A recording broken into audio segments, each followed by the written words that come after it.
ঢাকা থেকে চাঁদপুর উদ্দেশ্যে যান বর্তমানে ঘাট প্লেসে আসতেছে ময়ূর এক, দেখতেই পাচ্ছেন ঢাকা থেকে চাঁদপুর উদ্দেশ্যে ছেড়ে যাবে এবং দুপুর 2টা বাজে আল-আলী 4 ঢাকা থেকে ইলিশা কালীগঞ্জের উদ্দেশ্যে ছেড়ে যাবে।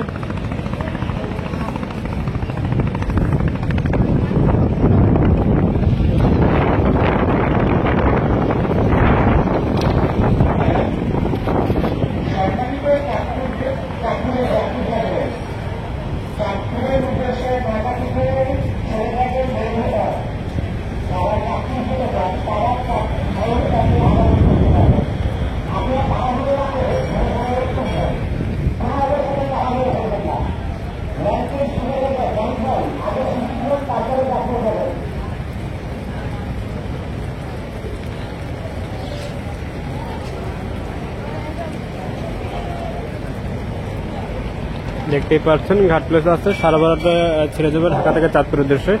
এবং দুপুর 2টা বাজে ইলিশা থেকে কালীগঞ্জের উদ্দেশ্যে ছেড়ে যাবে আল-আলী 4 আর তোলায় 4 আসতেছে, সে আসলে আপনার টাইম মতন ঘাট প্লেসে আসবে।